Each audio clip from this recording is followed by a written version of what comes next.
Good morning, children. Hope you are all well. Today we are back again with our civics chapter diversity to discuss the second topic, characteristics of diversity in India. So let us discuss. So children, our topic is characteristics of diversity in India. Language. It is the first difference among the natives of our land. There are many languages in our country. Many languages are spoken in the different regions and parts of India. The Indian Constitution has recognized 22 principal languages. Out of all these languages, 22 principal languages are recognized by the Indian Constitution. Languages come into prominence from different regions. From where do the languages come from? So many languages. Why there are so many variations of languages? Actually, people living in a perfect region speak a particular language, and thus from different regions these language prominency has arisen. Variations in language is called dialects. One language is spoken in different way in different places. This is called dialects.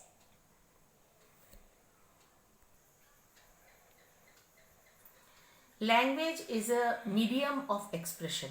When we want to share our feelings, we use language as a mode of instruction, as a mode of communication. Now, in different regions, different types of languages are spoken. Hence, India has so many language varieties. Out of this, our constitution has selected 22 principal languages. Language have come into prominence from different regions. That means every region has a specialty, has a special particular language to be spoken, and thus there is a collection of so many languages in our land. Variations in languages are called dialects. Now, just imagine if you go to Punjab, if you go to Firozpur, there the language spoken is totally different from the Punjabi speaking people of this Patiala and all. So, same language Punjabi is spoken, but with a bit of variation in both the regions of the state. So, this is called, then there we find two type of dialects. Like Bengali, if you go to Kolkata, Bengali is spoken in a different way there, and Bengali is spoken in a different way here.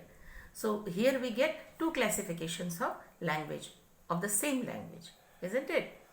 Okay, now we come to the next point, that is religions.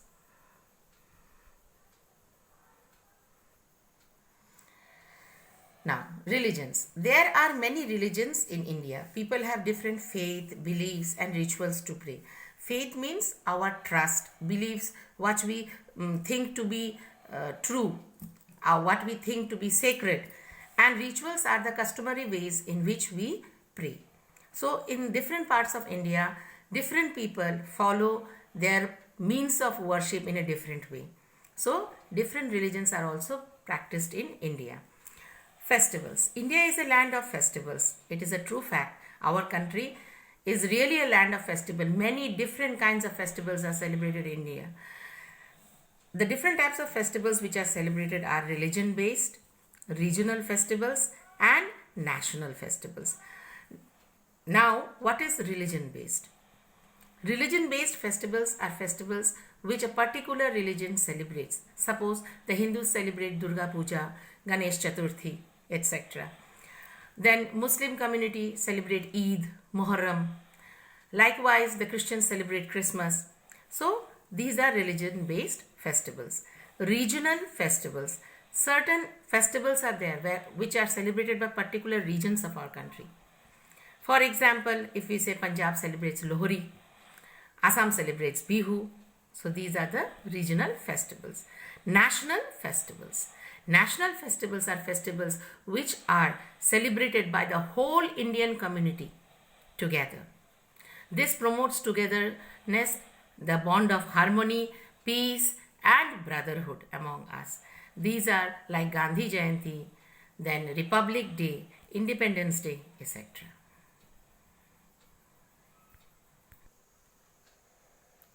Next we will discuss about dance and music. Most music and dance were originally performed in temples and are connected with epics. Do you know what are epics? Ramayana, Mahabharata. These are called epics. Famous dance forms in India are Kathak, Kathakali, Bihu, Kuchipudi, Bharatnatyam, Manipuri, Lavani, Garba, Bhangra, Ghumar, etc. These are celebrated in the different regions of India with great variety and variations and are really celebrated by all the people of our territory. Music patterns are varied. In our country, this dance, music patterns are also varied. Carnatic finds roots in the southern parts of India, and Hindustani music finds its origin in the northern part of India. That means in southern India, the music pattern finds its origin in the Carnatic way, and the Hindustani music is followed by the northern parts of India. Dresses. There is a varied differences of dresses. Dresses depict our customary connection with our origins. That means dresses show our customary connection with our origins. You will be surprised that the dhoti and sari is worn throughout the country at least by more than 10 ways. Food. People have different patterns of food preference in our country depending upon the availability of the type of grains or other inputs. This portion was also discussed on the first day, that food availability is such that whatever availability is there, based on that our fooding habits also depend. So people in South India eat different type of food like rice, dosa, idli, etc. They consume many dishes which have coconut, fish and spices, which are locally produced and available in large quantities in those areas.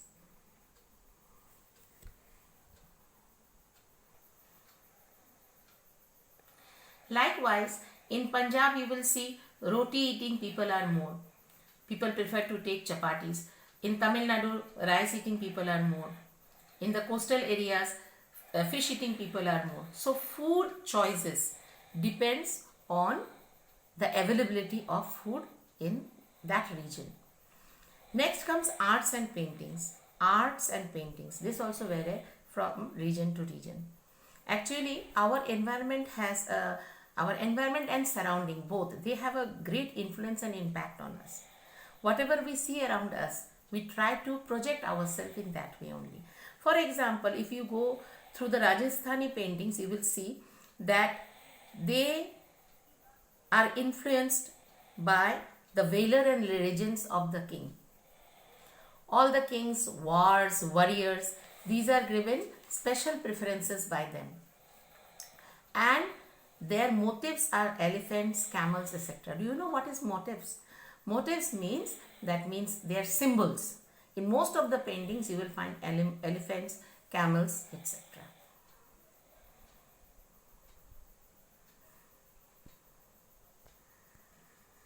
Now children, Pandit Nehru, our first Prime Minister, coined the term unity in diversity. This is a very important fact which we should go through and understand also. While our culture is diverse, we have some common features too. I have shown you so many diversities among the Indians, but apart from this, we have unity also to be celebrated. Like see, Rama and Krishna are two gods whose epics of Ramayana and Mahabharata have deep roots in the whole of India.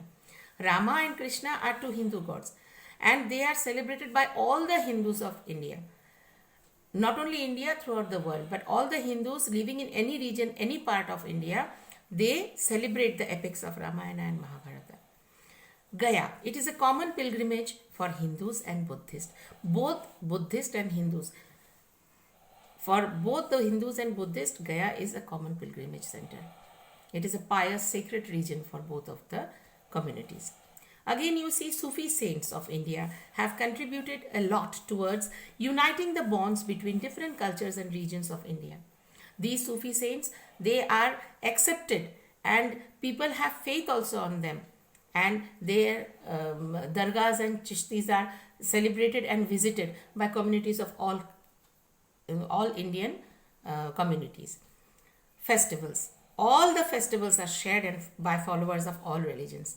During the Hindu Durga Puja and Ganesh Chaturthi, even we have our Muslim friends who come along with us, our Christian friends come along with us. Christmas is celebrated by all the Indian citizens. Eid is celebrated by everyone. We visit each other's house and we try to make every festival special in its own way. National festivals are celebrated by every citizen of our country. So, national festivals, I told earlier also, are celebrated by all the citizens of our country.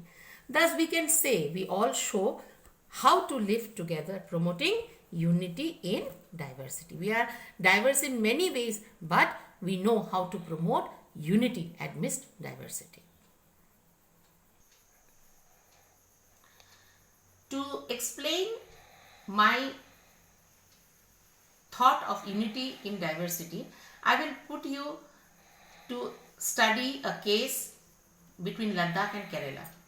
You will see it is diverse in so many ways, but still we celebrate unity. We are proud to be of one nation. Now let us see how they are diverse.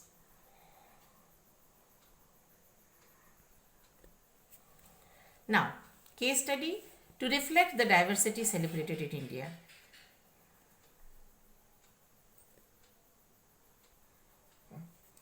Ladakh. It is a cold desert in the eastern part of Kashmir. Kerala. It is on the southern western part of India.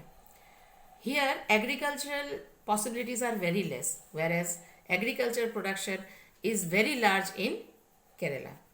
Trade of Pashmina shawls are promoted in Ladakh.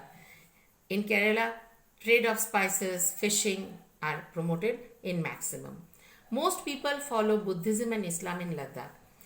People follow Hinduism, Islam and Christianity in Kerala.